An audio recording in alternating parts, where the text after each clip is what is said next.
I'm Ben Smith, editor-in-chief of Buzzfeed News, and I am here with Jake Tapper, who a journalist I've admired for a long time, probably the best political interviewer working right now, which I feel like means that you're going to own me in this interview if you would like. But he is also the author of what is now a New York Times best-selling novel, The Hellfire Club. Welcome, Jake. Thank you, Ben. We're glad to have you on here. Yes. We should disclose that we're old friends. I mean, I've known you for more than a decade. I mean, like... You know, friend is a strong word, Jake. We've known each other a long time. You don't think we're friends? I think we're friends. Yes, we have known each other a long time. I would also like to disclose walking into Buzzfeed as an old man, I'm 49 now, is very disconcerting. Like, do you remember Logan's Run, that science fiction movie when we were kids, and when they kill you when you turn 30? It's kind of like a Logan's Run vibe here. I mean, it is. I would not have thought, like 10 years ago on the campaign trail, that I was going to be inviting you onto our show at Buzzfeed, which was a word that neither of us knew. Yeah. And it is really, it's really cool to have you on. I'm also a fan. And I liked your book. Like I generally discourage journalists from writing books. I think they should be out there reporting. But I do always think that when journalists do write books, they should write novels, because we have enough nonfiction in our lives. Yeah. And this is a good novel. Thank you. I like political thrillers, and it's really good. I read it with a lot of interest, and I have to say, I have a lot of questions about the book, but the first one is, like, a major plot of the book is that there is a secret dossier. Right. This is before. With explosive information. This precedes. And without spoiling anything, that the heroes, it is portrayed as really heroic. Yeah. To not just characterize, but in fact disclose the substance of this dossier. And so I wondered if this is me. Like if our one major, really professional disagreement of our career, which was over publishing the dossier, if you've changed your mind. So this is you. The theory is that this is my subconscious feeling guilty about fighting. I thought it was more sort of a conscious mea culpa. No, the dossier was. I've been writing this book for a long time, and I'm glad you like it. No, it had nothing to do with the Steele dossier. Have you changed your mind on that? Are you the last journalist in America who thinks that thing should still be secret? That's a really profound question, because at the time I felt strongly that these were unsubstantiated allegations, and it was not as responsible as I thought we should be in journalism to publish them, given that we did not know if any of them were true.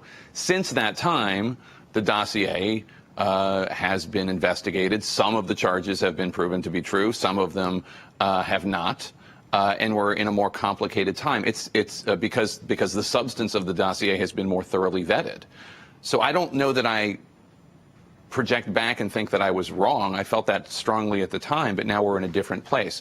I would also like to point out that I have been a big supporter and booster of BuzzFeed and Ben Smith for much of my career and much of your career. And so... Oh, it's mutual, and we had a very strong but limited disagreement there, and yeah, I respected your point of view. I don't mean, if you want to praise me some more, I'm not going to. I'm just saying, like, I mean, I think that my respect for BuzzFeed is long established, and a disagreement that I might have about an editorial decision, doesn't take away from what I think about the body of work. There's nothing more fun than disagreeing with you from time to time, and I think we could spend many minutes talking about that. It's more interesting than all the places we agree. That is the truth, and I think and it did to me reflect a little bit of the differences between our outlets too, and oh sure, and our backgrounds, and our sort of seeing our role as. Well, I think we come from similar alternative media. You were at Salon, but maybe but I think for CNN, it felt like it was a little harder to say this is.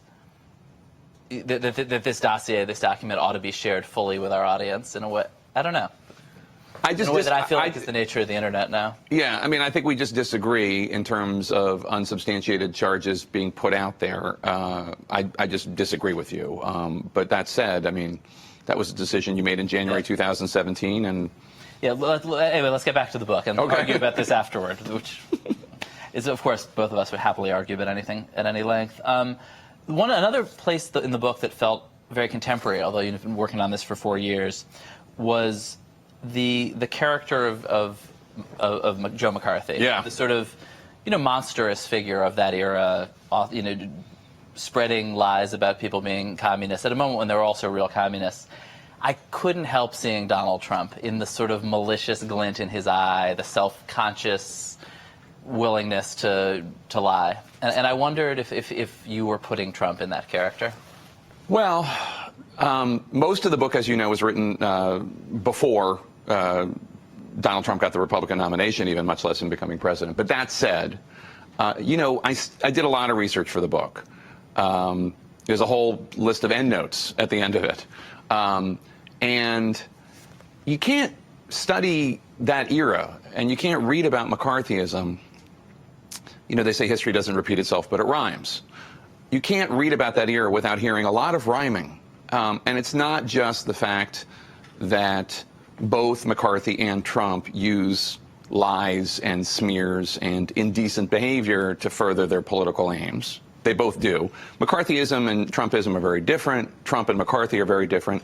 They do have this connective tissue, though, right? I mean, Joe McCarthy's protege was Roy Cohn, who's also a character in the book. Yeah. Roy Cohn's protege was Donald Trump. I mean, that's just a fact. I didn't invent that. No, I mean, there was a New York Magazine cover story about Roy Cohn just a week or two ago by Frank Rich. So that just exists.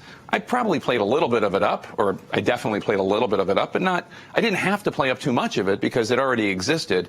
The other thing that is a big part of Charlie, the main character, and his disillusionment about Washington when he comes to D.C., that is part of the contemporary world that we're in, is how few people stood up to McCarthy. How few people who knew... How scared people were. They were terrified of him. It's really striking. I do think, like, you did such a good job of... I mean, I think the 50s, the 50s are usually portrayed through this kind of gauzy lens. Yeah, American Graffiti and Happy Days. You know, for the post-war boom, and you really got under the skin of that. I also thought something I really liked about this book and respected about it was... maybe the one real anachronism about your character is he is very, very sensitive to inequalities of race and to the way women are treated in the moment in a way maybe a congressman at the time wouldn't have been. But I don't know. But I thought it made the book better. Yeah, that was a criticism that the Washington Post leveled, that they thought Charlie was a little too woke. Yeah, I don't know. This isn't realistic fiction. You know, here's the thing. I wanted Margaret, his wife, who ended up becoming, in some ways, the hero of the book and one of the strongest characters, if not the strongest character in the book. I wanted her to be strong. I didn't want Charlie to be, you know, a dashing single man going from danger to bedding a woman to back to danger. I wanted them to be married and happy and having struggles, but also having this Nick and Nora like equals in some way. Yeah.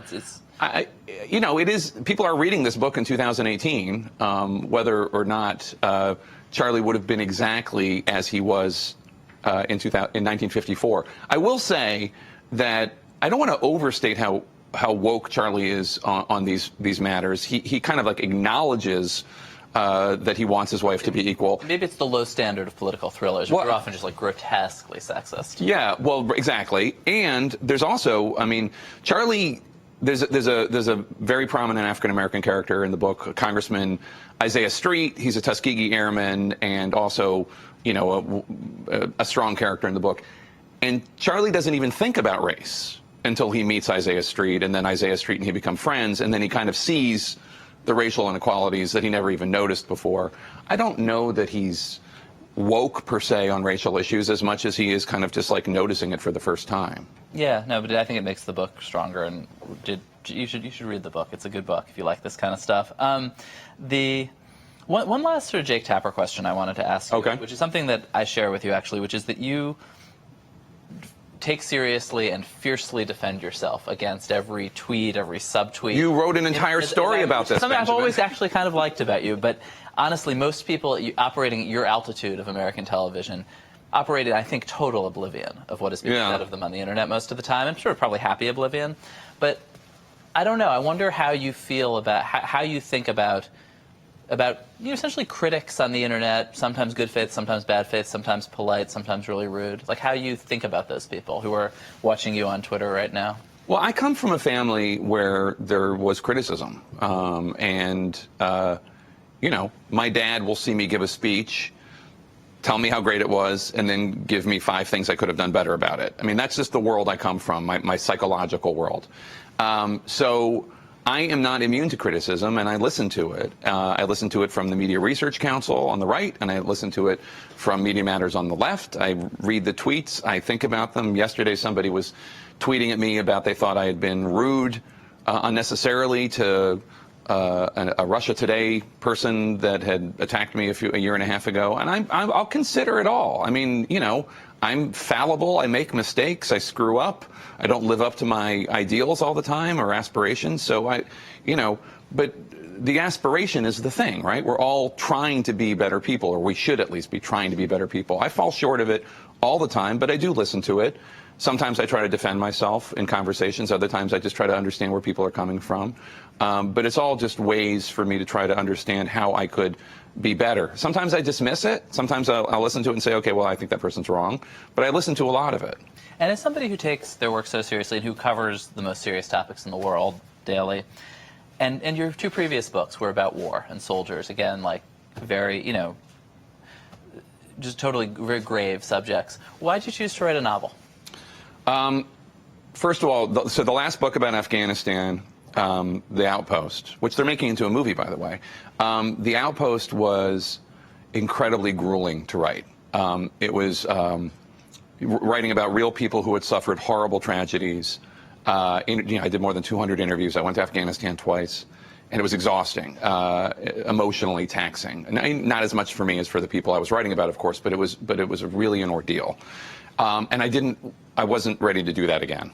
I wanted something that would be more fun, a writing project. So that's one. I needed a relief from the day-to-day of what we cover every day, which is pretty brutal. So that was fun. And also, I think the reason that art exists, not to sound ponderous or pretentious, but the reason art exists is sometimes you can get at truths through nonfiction through fiction more than you can get to them through nonfiction. If I had written a book that talked about the indecency of Trump versus McCarthy, and that was just an analysis of that, it would probably be fairly ponderous and boring and lame.